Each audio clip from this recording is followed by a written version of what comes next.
생후 15개월부터 2돌 반까지를 거름마기라고 해요. 거름마기의 최대 이슈는 자율성 발달이에요. 에릭슨에 따르면 거름마기는 자율성 발달의 민간기라고 하고요. 바로 이 자율성이 건강한 자아 형성의 중요한 기초 요소라고 강조했죠. 그러니까 만일 아기가 자율성을 발달시키지 못하게 되면 수치심 회의에 빠질 수 있다는 거예요. 그럼 자율성이 뭐냐? 자율성은 자신의 생활에 대한 책임, 그리고 스스로 결정하고 수행하는 거, 이거와 관련이 되어 있어요. 또 다른 자율성의 요소는 자신이 책임지고 잘하고 있다는 자신의 역량에 대한 느낌이에요. 그래서 이러한 자율성을 갖추지 못하게 되면 수치심과 회의를 갖게 되는 거고요. 책임지는 것도 두려워하고 무력감 느끼고요. 그리고 자신에 대해서 부정적인 감정을 갖게 되는 거죠. 거름마기가 자율성을 추구하는 시기긴 하지만 거름마기 아기의 능력을 고려했을 때 사실은 거름마기 아기가 완전한 자율성을 갖출 수 있다라고 볼 수는 없어요. 그래도 아기 입장에서는 나는 이제 이동 능력도 갖췄고 말도 해. 스스로 되게 자기를 대단하게 생각을 하거든요. 그래서 자율성을 추구하려는 노력을 되게 많이 해요. 하지만 아이들이 갖고 있는 능력의 한계상 성인이 적절하게 중재나 보호해주지 않는다면은 사실은 수치심과 회의를 가질 가능성이 많기 때문에 성인의 적절한 지도가 반드시 필요한 시기다라고 볼 수 있겠죠. 거름마기 아기는 자신의 자율성을 발달시키기 위해서 다른 사람의 도움이나 방해 혹은 강요 없이 스스로의 힘으로 새로운 거를 해보기를 원하는 모습을 많이 보여요. 만일 이러한 모험이 시도가 성공적이었을 때 거름마기 아기의 자율성은 촉진되겠지만 만일 번번이 어른이 위험하다, 너는 못한다 그러면서 제한하거나 혹은 아이가 전혀 할 수 없는 것들을 그냥 냅두게 돼갖고 맨날 실패를 하게 되거나 먼저 성인이 야 너가 이렇게 조그만 게 뭐래 이런 식으로 먼저 하기도 전에 아기의 실패를 강조하고 아이가 못했을 경우에 거봐 못한다 그랬지 이런 식으로 얘기하게 되면 거름마기 아기는 많은 수치심과 회의를 발달시킬 수밖에 없을 거예요. 거름마기 아기들이 굉장히 자주 하는 말이 뭐냐면 싫어 안 해 요거 되게 많이 해요. 그래서 학자들은 이 시기의 언어 특성, 거름마기 아기의 언어 특성에 거절증이라는 이름을 붙여줬어요. 이런 거절증은 마치 반항하는 것처럼 보여지지만 사실은 나름 자율성을 찾기 위해 하는 그런 언어라고 보시면 되세요. 이런 자율성을 찾으려는 어떤 거절증은 싫어 이런 언어로도 나타나지만 막 떼쓰는 행동, 못하게 하면 막 떼쓰고 드러눕는 몸으로도 거절증을 나타나게 돼요. 만일 거절증을 보일 때 성인이 지나치게 강한 반응을 보이게 되면 이게 강화가 돼서요. 그 빈도와 강도는 더욱더 증가하니까 너무 심하게 반응하시는 건 오히려 역효과를 낳을 수 있다는 점 유의하시면 좋겠어요.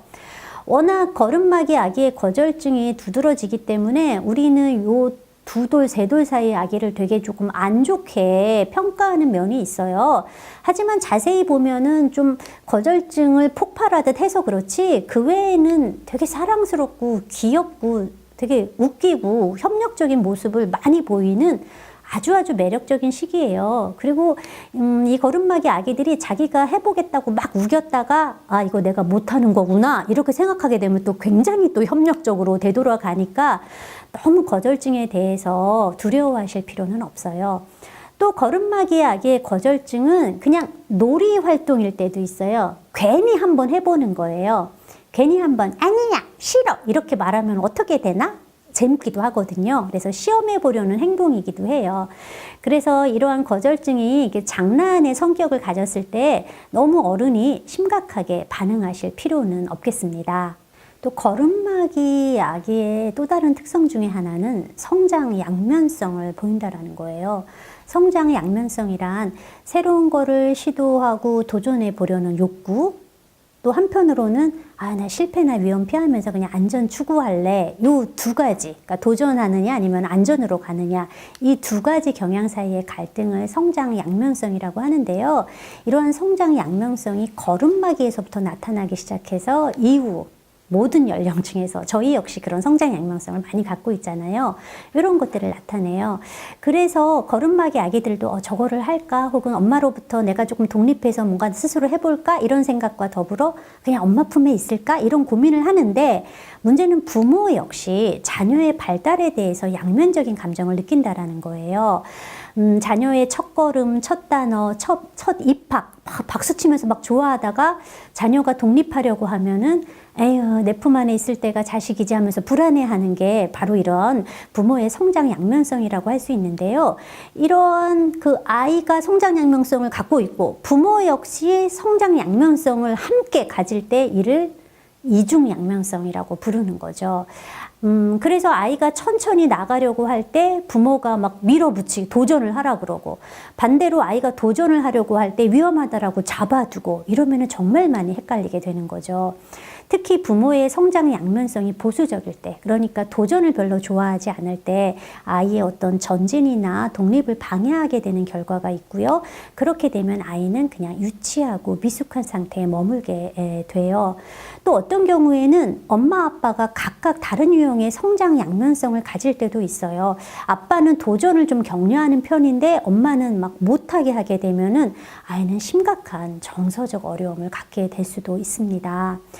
부모도 이러한 성장 양면성을 갖는데 걸음마기는 아이기 자체도 성장 양면성이 되게 심할 때예요. 그래서 행동하는 거를 보면은 막 엄마 손 밀어내고 혼자 막 비둘기 쫓아갔다가 갑자기 엄마 막 찾으면서 울고 막 되돌아와서 안정감을 느끼려는 그런 시도를 해요. 그러면은 되게 부모 입장에서는 쟤 왜 저러지? 독립하고 싶어 하는데 또 의존하고 되게 헷갈릴 수도 있어요. 그냥 겉으로 보면 되게 변덕이 죽을 듯 한다라고 보일 수 있거든요.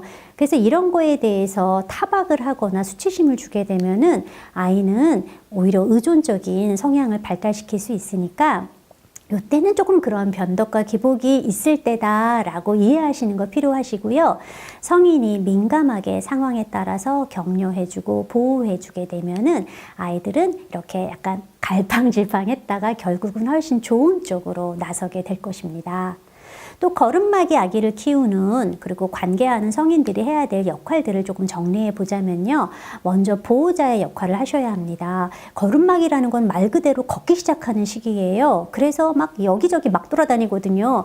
위험한 행동 많이 할 수 있어요. 그래서 안전함을 추구해야 하고요. 위험할 수 있는 사고 발생하지 않도록 미리 점검하는 거 필요해요.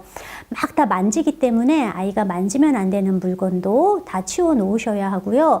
이 시기 아이들은 부엌의 싱크대에 그 장 열고 그 안에 들어가는 거 되게 좋아해요. 이거 무조건 막지 마시고요. 오히려 막 이상한데 아이들이 그 들어간 게 아니라 부엌의 싱크대에 그 하부장 하나 딱 개방하셔가지고요. 거기에는 위험하지 않는 뭐 놀잇감이든 뭐 플라스틱 접시, 특히 걸음마기 아기들이 두드리는 거 되게 좋아하거든요. 이런 거 주시게 되면은 잔소리 덜 하면서 아기와의 갈등도 피하실 수 있을 거예요.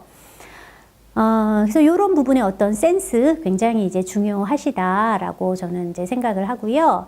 또 우리가 걸음마기 아기를 돌보는 거는 활동량이 굉장히 많기 때문에 많은 에너지 요하는 일이에요. 그래서 부모가 서로 협력하는 것도 매우 중요합니다. 두 번째는 자율성을 다루는 기술 배우셔야 되는데요. 앞서 살펴본 것처럼 거절증은 자율성을 위한 시도니까 너무 나쁘게 생각하지는 않으셨으면 좋겠어요. 아기의 능력에 맞게 어떤 것을 하도록 인정해주면은 아기는 스스로 결국은 자신의 행동을 통제하는 능력을 발달시키게 되거든요. 물론 성인의 많은 인내가 필요해요. 하지만 지금 당장 좀 성가시고 귀찮다라고 해서 그냥 다 해주게 되면 나중에 커서까지 다 해줘야 되니까 오히려 더 힘든 결과를 초래하게 되겠죠. 또 힘들 뿐 아니라 아이 역시 자신에 대해서 수치심을 발달시키는 위험한 결과를 초래해요. 만일 어른이 아기를 과보하거나 비판적일 때 아기는 자신이 자기 자신과 세상을 통제할 수 있는 능력이 있는지 회의를 갖게 되고요. 또 걸음마기 아기의 부모에 대한 거절증은 꼭 나쁜 것만은 아니에요. 아기는 부모와의 강력한 애착을 형성한 후에 결국은 엄마는 엄마, 나는 나, 우리는 분리되고 나는 개별화된 존재로서의 존재감을 이뤄나가야 돼 라는 생각을 하기 때문에 거름마기 아기의 부모에 대한 거절증은 자신이 부모와 분리된 존재라는 것을 확인하고 연습하기 위한 시도라는 거죠. 아기는 부모가 자신에게 무엇을 기대하고 어떻게 반응하는지 굉장히 유심히 살펴요. 만일 성인이 아기의 거절증에 대해서 강한 반응을 보이게 되면 아기의 행동은 더욱더 증가하게 될 거고요. 반대로 반응을 보이지 않고 무시하게 되면 감소하게 돼요. 또 때때로 아기들은 이 거절증을 시간 벌려고 쓰기도 해요. 가령 잘 거니? 라고 물어보면 싫어! 이렇게 얘기를 하거든요. 그럼 이거는 그냥 이렇게 선택을 또 시킨 거기도 하고 이렇게 떼부리면서 자기는 앉아도 되는 거거든요. 그래서 이때는 질문보다 잘 시간이다 라고 말하는 게 차라리 훨씬 더 좋습니다. 거름마기 아기의 가장 심한 거절증은 아주 심하게 화내고 떼를 부리는 거라고 할 수 있는데요. 이러한 행동을 특히 많이 보이는 아이들은 평소 부모와 잦은 힘겨루기를 해왔을 가능성이 높습니다. 성인이 아기를 아기로 대하지 않고 경쟁자로 대하거나 비일관적으로 반응했을 때 아기는 부모와의 힘겨루기나 경쟁에서 지지 않으려고 과하게 반응을 하는 것일 수도 있거든요. 만일 부모가 아기에 대한 기대를 단순화하고 분명하게 일관된 지도를 한다면 이러한 경쟁 피할 수 있습니다. 아기와의 갈등 상황을 잠시 겪었다라고 해서 성인이 계속 화내거나 침울해져 있는 거는 상당히 부적절합니다.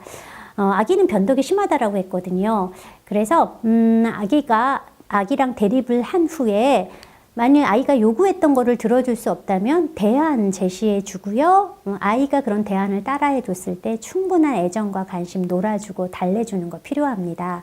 아직 아기들은 스스로 자신의 감정을 전환하는 능력이 떨어지기 때문에 만일 성인이 달래주거나 기분 전환을 시켜주지 않으면 눈에 띄게 의기소침해질 수 있고요. 이거는 앞으로 아기의 정신 건강에 아주 나쁜 영향을 미칩니다. 또 중요한 성인의 역할은 한계를 설정해 주셔야 돼요. 자율성 발달을 위해서 거름마기 아기의 탐색도 격려해 줘야 하지만 위험하다라고 생각하면 일정하게 제한도 해 주셔야 돼요. 만일 아기가 자신의 충동으로부터 자신을 보호하는 게 안 되고 상처를 입을 가능성이 있다. 혹은 타인을 상처를 입히겠다라고 하면 보호해 주셔야 하는 거고요. 또 다른 사람의 권리, 감정 보호하기 위해서도 제한해 주셔야 되고요. 또 망가지기 쉬운 귀중품을 보호하기 위해서도 반드시 한계, 제한 설정은 필요합니다. 제한해야 될 때는 분명하고 단호하게 하셔야 되는데요. 왜냐하면 거름마기 아기들은 애매한 거 이해 못하고요. 참을성도 없어요. 명확한 지침 그 자체가 아기에게 편안함과 안정감을 준다라는 거 명심하셔야 돼요. 어떤 성인은 혹시 야단치면 아기가 나 싫어하면 어떡하지? 라고 두려워해서 냅둘 수 있는데요. 요거는 더 나빠요. 왜냐하면 아기들이 어라 해도 되나? 그러면서 계속 그 제한을 시험하는 행동을 하게 되고요. 결국 성인은 버럭 소리를 지르게 될 거거든요. 또 거름마기 아기들에게 막 이치를 따져갖고 설명하는 거 아무 소용 없어요. 긴 설명, 설득보다는 간단 명료한 지시. 이게 거름마기 아기에는 보다 잘 이해가 되는 거라는 거 꼭 명심하시기 바랍니다.